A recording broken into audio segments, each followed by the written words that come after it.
Bonjour Patricia, Bonjour Chiara, merci beaucoup d'avoir accepté cette interview. avec plaisir.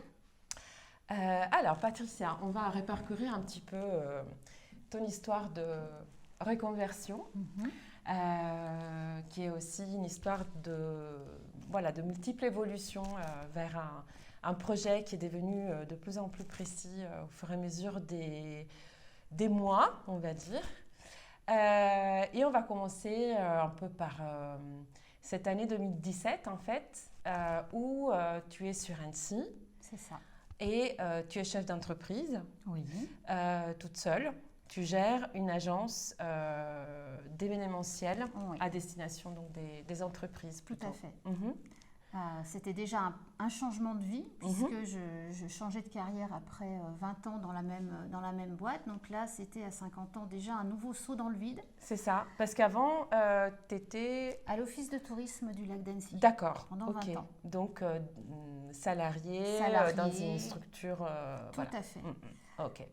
Et donc, premier saut dans l'inconnu, l'entrepreneuriat. Dans cette entreprise, donc Maestria Events, qui est une agence événementielle, que je n'ai pas créée, qui avait été créée par la personne que j'avais rejoint sur cette entreprise. Et puis, malheureusement, elle a souci de santé et très très vite, je me suis retrouvée toute seule à la tête de cette entreprise qui n'était évidemment pas du tout prévue. C'est ça, c'était pas du tout le programme. Pour toi, en fait, le fait d'être associé avec quelqu'un avait fait partie des critères qui t'avaient fait quitter ta situation, quand même, ta belle situation est aussi assez confortable à l'office de tourisme. Complètement. Complètement. C'était un projet à deux et à aucun moment je me serais lancée certainement toute seule. Et donc tu te retrouves à devoir gérer cette agence toute seule. Voilà.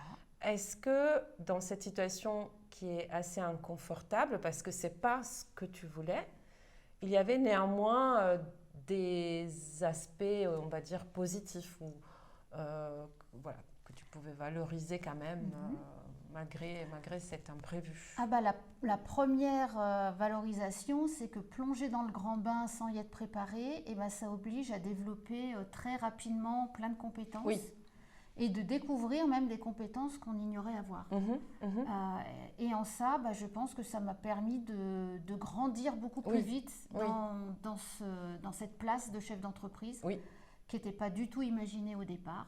Bah oui. Et du coup, voilà, ça a aidé à avancer certainement beaucoup plus vite, à développer des compétences, à développer un réseau de partenaires. Oui. Donc ces compétences plutôt déjà de gestion d'une entreprise. Et puis tout le côté commercial, développement d'un réseau. Exactement. C'est vraiment ces deux parties. D'accord. Ok. Et le côté le moins positif? Bah là, c'est le stress énorme que ça entraîne, forcément. Puisque, en plus, passer de salarié d'un seul coup à chef d'entreprise, pas prévu comme ça, et ben là, on se retrouve seul face à tout. Ne serait-ce déjà que trouver des clients quand on ne connaît pas vraiment le métier, ce qui était mon cas au départ. Donc ça met une dose de stress qui est quand même assez phénoménale. Donc tu avais changé à la fois de statut, parce que tu étais devenu entrepreneur, mais tu avais changé peut-être pas complètement de métier, mais en tout cas, avant, tu avais tes destinataires, tes clients étaient plutôt des particuliers. Et là, tu te retrouvais plutôt avec des entreprises. Oui, d'autres entrepreneurs en face de moi. Oui. Alors qu'au départ, tu avais rejoint cette agence pour développer plutôt la clientèle touristique. Voilà, tout à fait. Pour développer la partie touristique, de développement de séjour, pour les tours opérateurs et les agents de voyage à la base, mais pour des clients finaux qui étaient des clients individuels.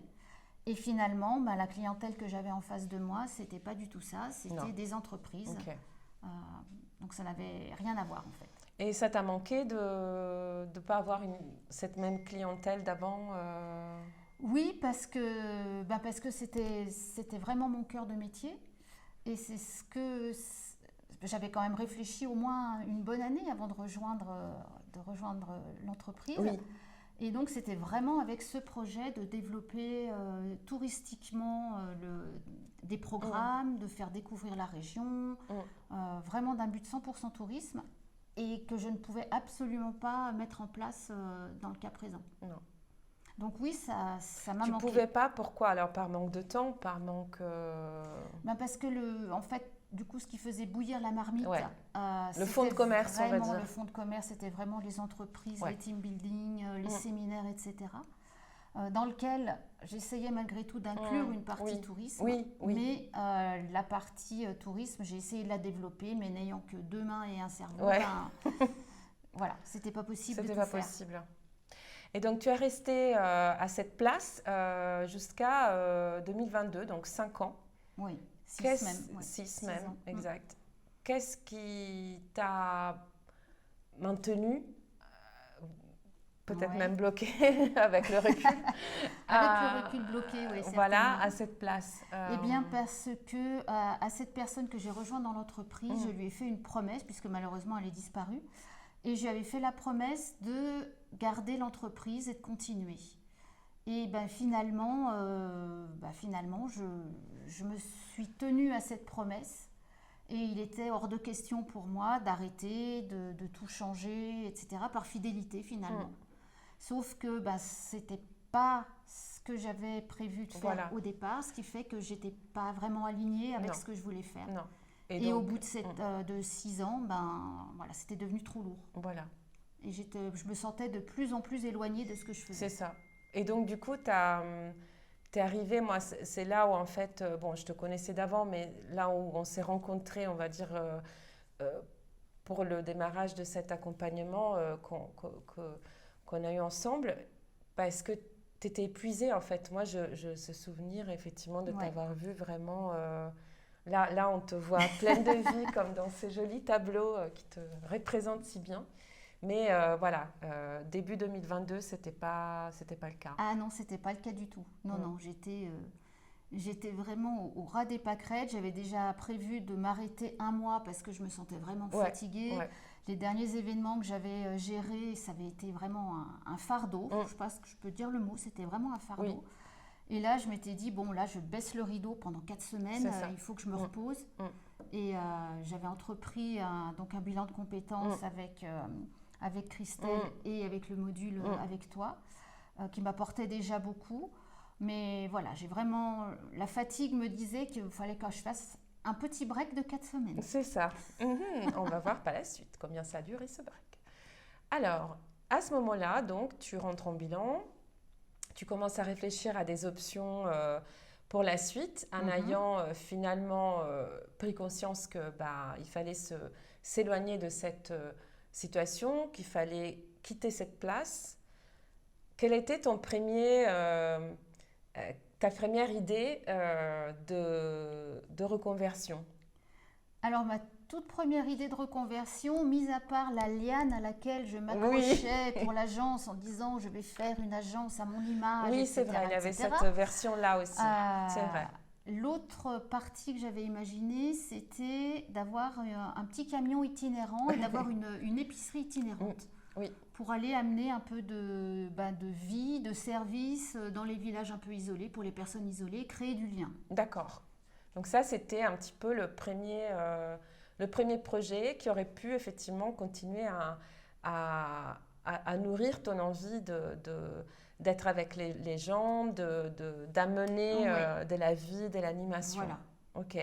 Est-ce qu'il y avait aussi des freins peut-être ou des questions par rapport à cette option? Alors, oui, il y en a un qui est assez drôle, c'est qu'en fait, j'aime pas conduire. Ah. Donc, voilà, ça pouvait quand même être un frein. Et un autre qui n'était pas, qui était involontaire, mais néanmoins tout à fait présent, c'est l'augmentation terrible du prix de l'essence. Oui, c'est vrai, c'était... Du prix des carburants, quel qu'il soit. C'était en 2022. C'était en 2022, et du coup, la rentabilité devenait de plus en plus hypothétique. Ok. Donc, c'était, Ça a été, disons, un premier échappatoire pour me dire, peut-être je peux envisager quand même autre chose que l'agence. C'est ça. Et parfois, effectivement, ces premiers rêves sont utiles, entre guillemets, pour justement déjà sortir de la place qu'on occupe, s'imaginer autrement, se projeter autrement. Oui, tout à fait. Et après, qu'est-ce qui se passe? Parce que c'est pas ça que tu vas faire. Et non. Qu'est-ce qui s'est passé du coup au début de cette année Eh bien, en février donc 2023, J'étais donc en arrêt, toujours. Oui, donc finalement, voilà. C'était pas que 4 semaines. Pas que 4 semaines. Et j'ai un ami qui vient me voir et on discute de plein de choses. Et il me demande justement si je commence à avoir des idées sur ce que je veux faire, etc.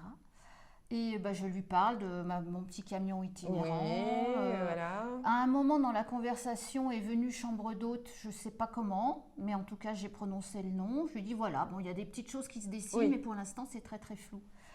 Et un peu plus tard dans l'après-midi, on parle de thèmes complètement privés, puisqu'il s'avère que je me suis mariée en juillet 2022 et que mon mari et moi habitions jusqu'à présent toujours chacun chez soi. C'est ça.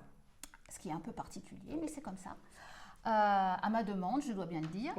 Et il me pose la question de me dire, mais Patricia, est-ce que tu n'habites pas avec ton mari parce que c'est chez lui ou parce que tu n'as pas du tout envie d'habiter en couple? C'est ça. Et là, très très spontanément, je lui dis, non, c'est parce que c'est chez lui et j'aimerais qu'on habite chez nous. Et là, cet ami me sort avec un naturel désopilant.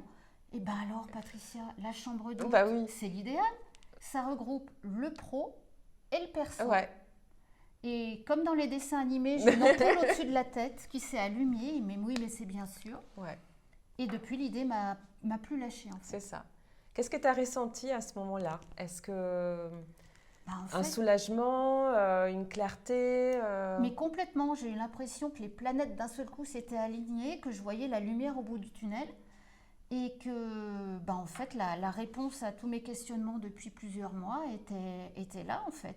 Et j'ai senti, je fréquente les chambres d'hôtes en partant en vacances comme cliente. Il est vrai que juste après notre mariage, on est parti en chambre d'hôte, dans une chambre d'hôte dans la Drôme, qui était juste géniale. Et je pense que la petite graine a été semée. Ouais, à ce moment-là, peut-être. À ce moment-là, il y a eu quelque chose qui s'est fait.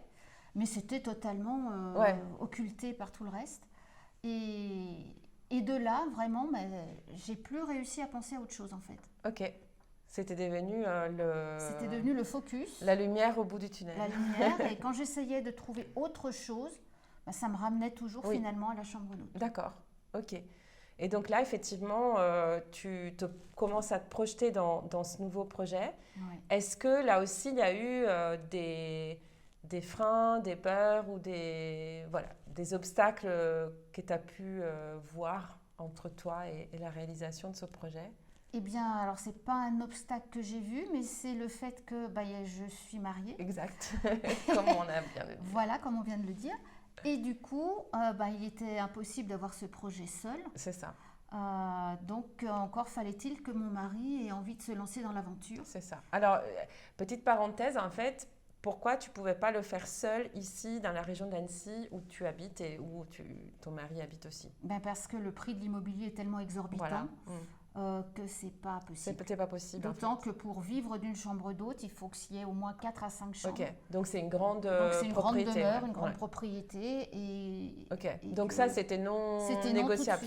C'était pas... Donc la seule option, c'était d'y aller à deux. Mais aller ailleurs. Aller ailleurs, sachant que mon mari venait de décrocher un CDI après un an de formation. Ah oui, d'accord. Donc on va dire le moment idéal. Le moment idéal. Pour lui, les choses s'étaient apaisées, calmées. Il avait son job, enfin un job, parce qu'il y a quelques années un peu plus compliquées. Voilà. Donc pour lui, le calme était revenu. Et moi, j'arrive avec mes gros sabots en lui disant, mon chéri, est-ce que tu n'aurais pas envie de partir ailleurs? Sachant que ça signifie vendre nos biens, mon appartement et sa maison. Auquel on tenait tous les deux particulièrement, pour aller acheter quelque chose ailleurs, à deux. Donc, j'ai mis quelques semaines avant de lui en parler. Tu t'es dit, il va dire non, en fait. Ah oui, je me suis dit, il va dire non. Et puis, du coup, je vais re-rentrer dans ma tanière et puis je vais rechercher autre chose. Et quand je lui en ai parlé, sa réponse a été oui, à 200%. Deuxième lumière au-dessus. Et j'étais très, très étonnée, mais c'était très spontané et très, très naturel. Qu'est-ce qui a fait, à ton avis, que finalement, il a été partant? Eh bien, en fait, j'ai découvert à ce moment-là que son rêve depuis très longtemps, c'était de travailler chez lui. D'accord. Et donc, quand on a une chambre d'hôte, on travaille chez soi et pour soi. Et ça, c'était son rêve. Et il avait un autre rêve qui était d'avoir un petit restaurant ou de faire la cuisine. Alors, il y avait déjà eu un essai qui n'avait pas été concluant. Mais en tout cas, l'idée de pouvoir faire à manger pour les autres, donc la table d'hôte. Bien sûr. Et de travailler depuis chez lui, d'entretenir, de faire le jardin, etc., c'était son Graal. Donc, on peut dire ne jamais sous-estimer les rêves de notre entourage et que parfois on ignore. Peut-être que tu ne savais pas forcément ça. Non. On en avait parlé peut-être une fois comme ça, mais à ce moment-là, quand je lui en ai parlé, je ne l'avais pas du tout ça à l'esprit. Ok, donc ça, c'est un petit peu le trésor caché finalement de ce projet. Est-ce qu'il y a eu d'autres pépites? Oui, alors il y a eu, parce qu'après, le fait de se dire on va aller ailleurs, c'est une chose, mais on va aller où? Donc sur le coup, on était parti plutôt dans la région de la Drôme. Oui, parce que c'est là que à cette petite, la petite chambre d'hôte après le mariage. Et c'était une région qui nous plaisait beaucoup. Oui, qui est très jolie. Et une amie est partie pour un mariage en Bourgogne. Et en revenant, elle m'appelle et me dit, écoute Patricia, vous allez en faire ce que vous voulez, mais je suis allée dans un coin qui est vraiment très sympa, qui est très vert, qui est en plein développement touristique, qui est moins chargé que le sud de la France. Ouais. L'immobilier est plus accessible et c'est une belle région. Et donc, c'est la Bourgogne, le Mâconnais en l'occurrence. D'accord. Et on a réfléchi, parce que ce n'était pas du tout notre itinéraire initial. Non. Et on s'est dit, oui, effectivement, entre le réchauffement climatique, les gens qui vont chercher de plus en plus la fraîcheur, si on est dans la Drôme, il faut forcément une piscine. Et si on n'a pas le droit de mettre de l'eau dans la piscine, c'est quand même embêtant. Ouais. Faire le jardin, s'il ne pleut pas, si c'est très sec, ça ne marchera pas non plus. Donc, allons voir effectivement du côté de la Bourgogne s'il y a des lieux qui Donc, découverte du Mâconnais. Découverte du Mâconnais. Alors d'abord, Internet est mon ami. Donc, petite recherche sur des sites divers et variés pour voir ce qu'il y avait en vente à ce moment-là. Et on a repéré plusieurs biens. Oui. Et du coup, début août de cette année, donc, on s'est dit, là, pendant que Emmanuel était en vacances, on est parti sur les routes et on a été visiter ces cinq lieux, dont un qui nous a tapé dans l'œil et dans le cœur tout de suite. Mais on s'est dit, soyons raisonnables. Voilà, on a été voir les autres et on avait une hésitation parce qu'il y avait un lieu qui était, j'ai envie de dire, clé en main. C'est-à-dire qu'on arrivait… Pas de travaux. Pas de travaux. On achetait, on mettait nos valises, on ouvrait le lendemain. Mais qui était dans une région très plate. Quand on vient des Alpes, c'est quand même pas facile. Ouais, on a besoin d'un peu de relief. Voilà. Et cet autre bien où il y avait beaucoup plus de travaux à faire, mais un charme fou. Et c'est le premier. Et c'est le premier qu'on avait vu. C'est le premier que j'avais trouvé sur Internet. C'est le premier qu'on a visité. Et le dernier qu'on a été revisité dans la foulée. Comme quoi, quand on est aligné et plein d'énergie, de motivation, souvent, en fait, on tombe assez rapidement sur la bonne solution, en fait. Et je sais aussi qu'avant de vous mettre à la recherche d'un bien, ou peut-être en même temps, tu as pu aussi partager avec des personnes qui ont déjà créé des chambres d'hôtes dans le coin, par contre. Oui, tout à fait. Pour avoir un petit peu de conseils, Oui. Dans le cadre du bilan de compétences, il y a les enquêtes métiers. Les enquêtes métiers, voilà, c'est ça. Donc, comme j'étais maintenant dans cette optique, je suis allée rencontrer plusieurs chambres d'hôtes du territoire. Ouais. Et j'ai échangé, vraiment, c'était très, très sympa. À chaque fois, ça durait au moins 2 heures, où on parlait vraiment de tout, des plus, des moins, de ce que ça leur apportait, de ce que ça leur coûtait, pas forcément au sens financier, mais… oui, mais en termes d'implication. Est-ce que ça t'a aidé à mieux orienter ta recherche de biens, par exemple? Complètement. Par exemple, la recommandation qu'avaient tous, c'était de bien séparer la partie professionnelle et la partie personnelle. Donc, dans nos critères de recherche, il fallait qu'il y ait une partie indépendante pour nous, pour qu'on puisse respirer et avoir les chambres attenantes, bien évidemment, puisque c'est le principe d'une chambre d'hôte, mais qu'on ait quand même une partie vie privée qui soit préservée. D'accord. Donc, vous avez identifié et puis trouvé ce bien. Voilà. Avec donc cette séparation. Est-ce qu'il y a déjà d'autres caractéristiques en termes de clientèle, en termes d'offres comme ça que tu envisages pour ce nouveau projet Alors, oui, la clientèle touristique classique, j'ai envie de dire. La fameuse qu'on avait que laissée de côté pas, au tout voilà. début. Ouais. Mais du coup, cette expérience en agence m'a aussi montré que c'est une clientèle qui n'est pas inintéressante du tout, même entre guillemets pour une chambre d'hôte. Parce que justement, ça peut compléter les périodes non touristiques. C'est ça, donc la clientèle plutôt que tu avais l'habitude d'avoir en agence, c'est-à-dire la clientèle plus professionnelle. En tout cas, ouais. Et donc, dans les recherches, on s'est orienté sur un lieu qui pouvait avoir une salle pour accueillir des petits séminaires, des stages de yoga, de méditation, de dessin, de ce qu'on veut. Voilà. Où les gens peuvent venir passer 2 ou 3 jours, dormir sur place. Voilà. Des retraites, des stages en résidentiel. Voilà. D'accord. Et ça se fait souvent hors saison. Oui. Et souvent en semaine également. Oui. Du coup, pour les entreprises, ça se passe plus souvent en semaine que le week-end. C'est ça. Et du coup, ça serait tout à fait complémentaire avec la clientèle individuelle. D'accord. Donc, autre bonne leçon de Patricia, c'est que, et c'est ce que je vois souvent dans les accompagnements, même les expériences qui n'ont pas été les meilleures expériences professionnelles ou dans lesquelles on n'était pas complètement confortable, en réalité, ça nous apporte des compétences, des connaissances et même un réseau qui peut être réutilisé après dans des projets qui font davantage de sens, qui sont plus dans l'alignement de la personne. Mais du coup, on va faire un peu feu de tout bois, c'est-à-dire qu'on remet les ingrédients d'une autre manière et on arrive à quelque chose qui a du sens et qui nous motive plus que la situation de départ. Et en parlant du sens, justement, en quoi tu peux trouver du sens maintenant dans ce projet et que tu n'avais pas au départ ? Ben là, je me sens à 100% impliquée dans le projet parce que c'est notre projet. Oui.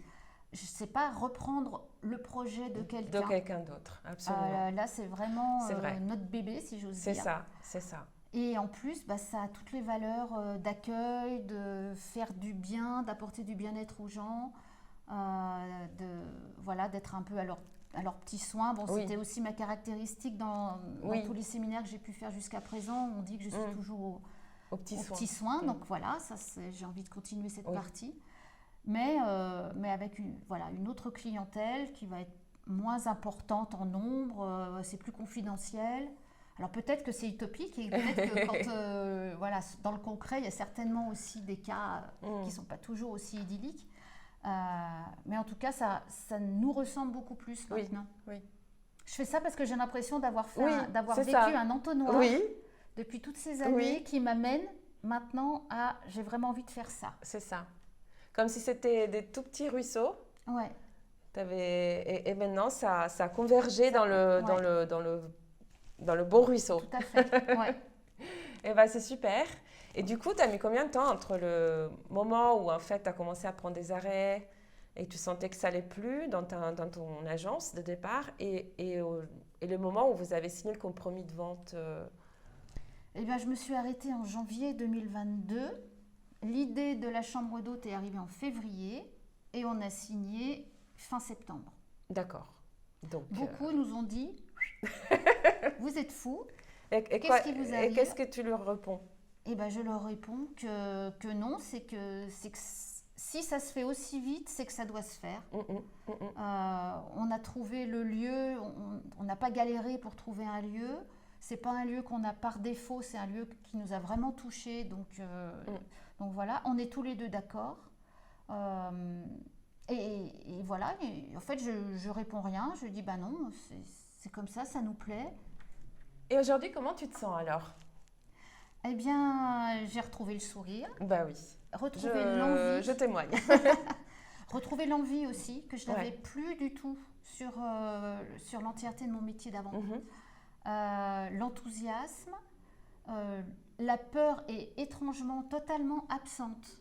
Pour l'instant, c'est vraiment, on se lance l'un et l'autre dans l'inconnu et on n'a pas peur. Alors, ça pourrait Et être... pourquoi, à ton avis? Enfin, qu'est-ce qui fait qu'aujourd'hui, tu as moins peur, enfin, tu plus peur? Parce que j'ai l'impression qu'on est tous les deux conscients que c'est vraiment ce qu'on a envie de faire. Ouais. Et qu'on aura certainement des galères, il y a des travaux, tout ne va pas se passer comme on veut, mais c'est vraiment notre envie profonde. Oui. Et du coup, qui dit envie profonde, on va mettre tout ce qu'on peut mettre en œuvre pour y arriver. Ok. Et on n'a pas peur.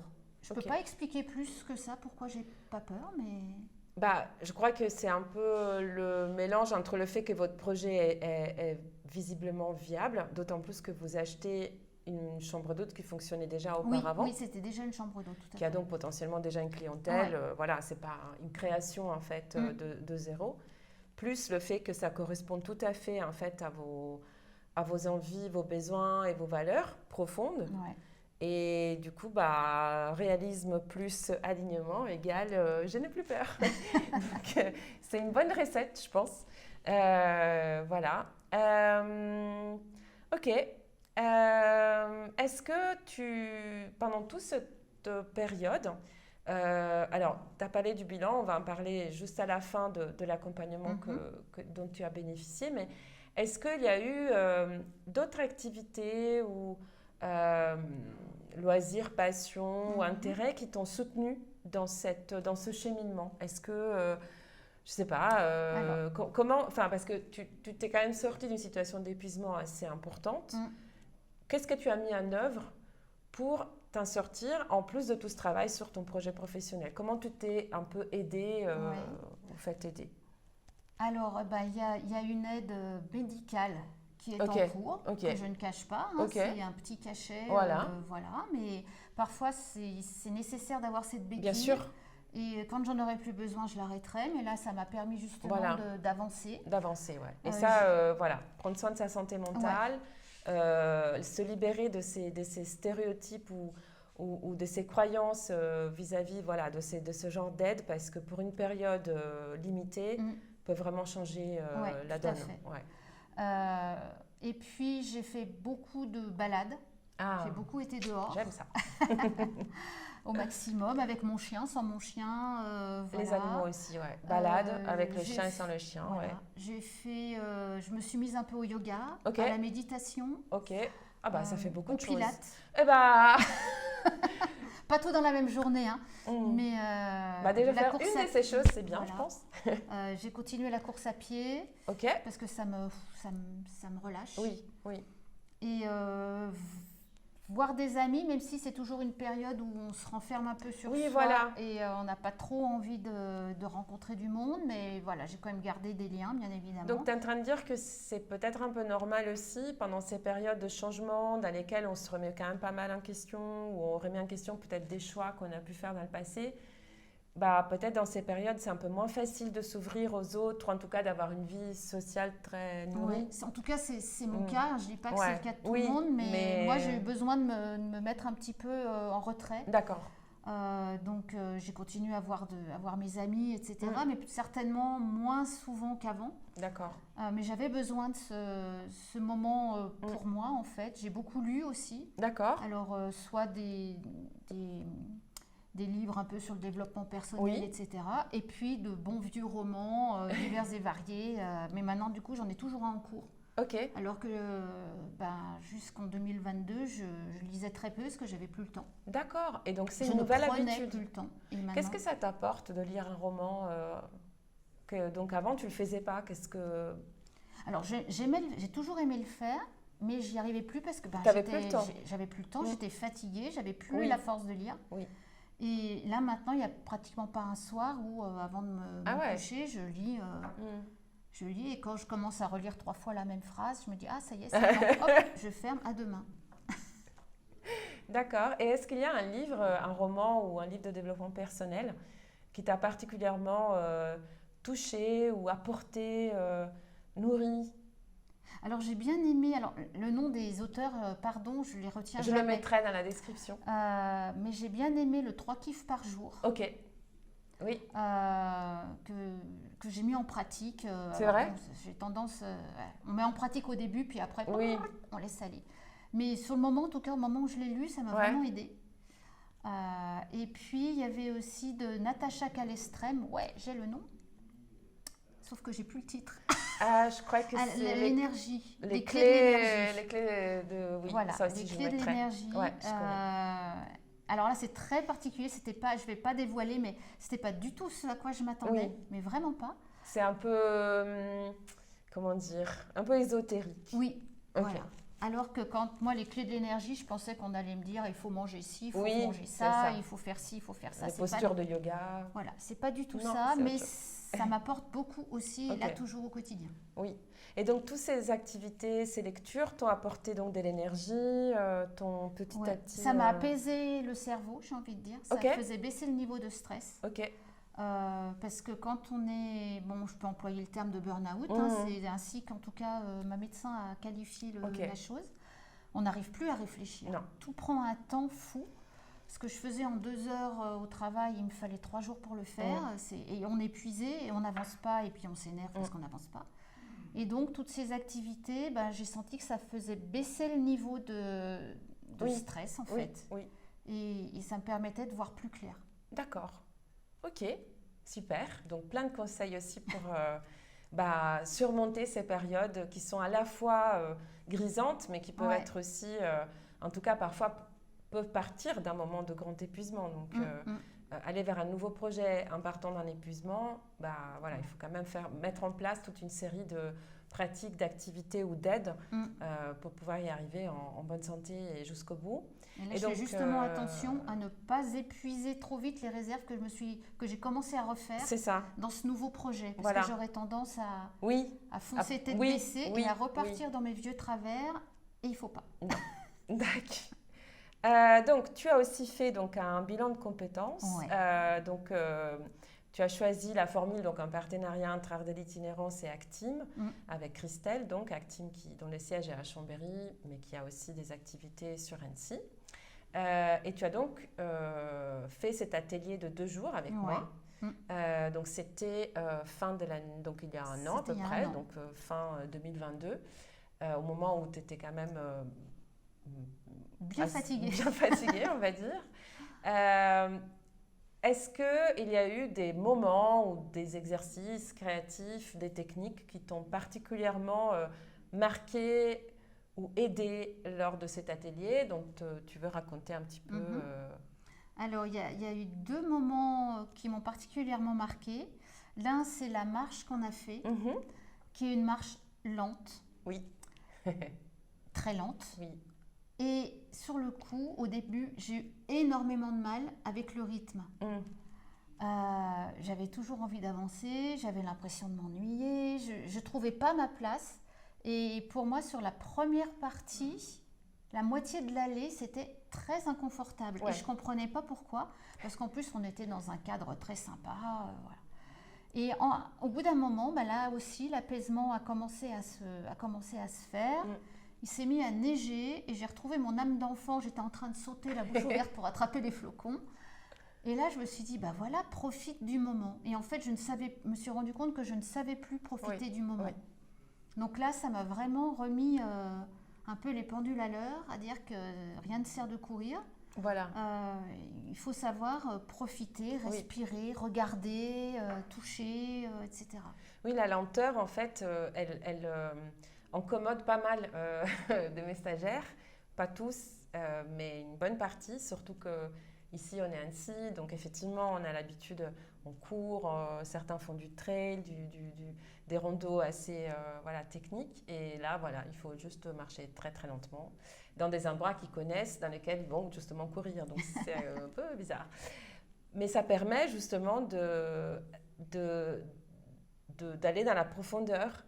Et la profondeur amène la présence. Et la présence, effectivement, amène ce soulagement et cette simplicité aussi d'être dans le moment présent et dans l'essentiel. Ok, d'accord. Donc c'était un petit peu comme un moment de reset. Oui, on peut appeler ça comme ça. Ouais. Complètement. Ok. Et au retour, j'ai particulièrement apprécié le retour, la marche lente. J'essayais plus de doubler personne. Je me sentais bien. Ouais, ok. super. Et tu disais qu'il y avait eu 2 moments. Oui, le deuxième moment, c'était quasiment à la fin, si ma mémoire est bonne, où on devait faire un plan d'action. À la fin du stage, donc à la fin du deuxième jour. Okay. Où on devait faire un plan d'action. Et moi, j'étais arrivée aussi à cet atelier en me disant, bon, il faut qu'à la fin de l'atelier, j'ai fait le choix entre ma camionnette ou ma Estria Evans à mon image. Voilà, donc j'étais focus là-dessus. Parce que donc, je rappelle, à l'époque, tu n'avais pas du tout eu encore l'idée de la chambre d'hôte. Pas du tout. Là, c'était Tu étais entre la camionnette et l'agence à ma manière. Voilà. Et arrive le moment du plan d'action. Et là, gros blocage. À part il faut que je me couche à 10h30 pour pas être fatiguée et que je garde mon temps pour le sport et que je me disais, mais là, il n'y a que des choses qui correspondent à moi et rien qui correspond à l'activité, quelle qu'elle soit. Et du coup, j'ai fait SOS Chiara, je suis perdue. Oui, alors je dois être à côté de la plaque. Dans mes ateliers, en fait, les stagiaires ont la possibilité, quand ils sentent que soit ils sont dans un moment où ils se sentent très vulnérables ou vraiment dans la confusion, il suffit de faire un petit signe et on sort du groupe et on peut avoir un petit échange individuel avec moi. Et qui était devenu nécessaire parce que là, je me sentais complètement perdue. Je me suis dit, là, j'ai perdu mes 2 jours puisque j'arrive à la fin et j'ai rien. Donc, c'était vraiment panique à bord. Et c'est là que tu m'as dit que peut-être c'était le signe qu'en fait, ce que j'ai à faire là maintenant, c'est prendre soin de moi et m'arrêter. Voilà. Ce à quoi j'ai répondu, mais j'avais bien prévu de m'arrêter 4 semaines. Bon, c'est devenu quelques mois. Et voilà, et tu as été la première à mettre le doigt dessus, à me dire qu'en fait, il fallait peut-être que j'accepte l'idée qu'il faut que je m'arrête. Mais longtemps. Vraiment. Voilà, que je m'arrête vraiment. Vraiment. Pas juste quelques semaines en regardant le téléphone tous les jours. Oui, c'est ça. Voilà. Oui, parce que je me souviens qu'une fois, j'étais après assez rapidement passée à l'agence parce qu'en fait, tu as les bureaux à côté de Christelle, donc à Annecy, enfin bref. Je te recroise et tu m'as dit non, mais je suis juste venue quelques heures. Oui, les débuts ont été... En fait, les débuts de mon arrêt ont été aussi difficiles que les débuts de la promenade. Ouais. C'est-à-dire que je n'ai pas réussi du premier coup à arrêter. J'étais en arrêt, officiellement, mais c'était impossible pour moi. Pourtant, j'avais tout prévu, j'avais des personnes qui lisaient mes mails, qui m'alertaient s'il y avait quelque chose de vraiment important. Bref, les consignes étaient passées, donc je n'étais pas dérangée à la base.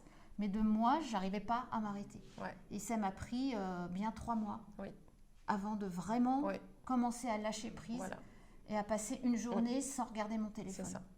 Et ça, je crois qu'on ne mesure pas, quand on est dans ces situations d'épuisement, de burn-out, on ne mesure pas la nécessité finalement de vraiment arrêter complètement et pendant un certain temps en fait.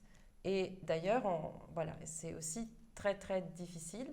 Qu'est-ce qui a fait à ton avis qu'à un moment donné, tu as réussi à vraiment te mettre en off et à vraiment profiter de cette période d'arrêt? Je pense qu'au bout d'un certain temps, les cachets ont commencé à faire effet. Il y a ça aussi. Ouais. Et j'ai commencé à me dire, vraiment à réaliser que, en fait, dès que je prenais mon téléphone pour regarder les mails, ne serait-ce que 5 minutes, j'avais à peu près une demi-journée de fichu. Parce que mon cerveau se remettait en mode, je réfléchis et que je ne m'arrêtais pas. Et du coup, j'ai pris le parti de plus l'allumer, ce téléphone. C'est ça. Et petit à petit, j'ai commencé à ressentir les effets positifs de ça, c'est-à-dire le cerveau qui arrête de mouliner toute la journée et que ça me faisait du bien finalement et que c'était la seule chose qui pouvait me permettre de m'en sortir, c'était d'arrêter vraiment. Oui. Donc c'est le fait d'avoir pu expérimenter un autre état mental qui t'a permis justement de voir de l'extérieur cet autre état fébrile et de dire non, en fait, c'est plus possible ça. Alors que si on reste dans l'état fébrile, en fait, on ne s'en rend pas vraiment compte. Non, on ne s'en rend pas compte du tout. Okay. Parce que j'avais plusieurs personnes qui m'avaient alertée déjà depuis longtemps en disant qu'il fallait que je lève le pied. Et moi, je me sentais non, pas du tout. D'accord. Ok. Bravo pour tout ce chemin parcouru. On a hâte de venir te voir en Bourgogne. Donc, ça sera donc ouvert au printemps Oui, 2023, normalement. On croise tous les doigts pour ouvrir pour le mois de mai. D'accord, ok. Bah, super. Est-ce que tu aurais un conseil ultime, un dernier conseil ou ton meilleur conseil pour toute personne qui se retrouverait, et notamment en deuxième partie de carrière, pour le dire de manière... dans une situation très inconfortable, qu'est-ce que tu aurais envie de dire à cette personne en fait? Qu'il faut vraiment s'écouter soi-même et qu'en fait au fond de soi on sait ce qui est bon pour nous ou ce qui ne l'est pas. Souvent on n'écoute pas cette petite voix parce que voilà, à titre personnel ça faisait un moment que quelque chose me disait qu'il y avait quelque chose qui n'allait pas, mais souvent on ne veut pas l'écouter. Oui. Et parfois il y a besoin d'aide extérieure. Donc moi je recommanderais à quelqu'un qui commence à se sentir perdu, maintenant je recommande à tout va le bilan de compétences. Et encore plus avec la créativité. Après, chacun fait comme il peut et comme il veut.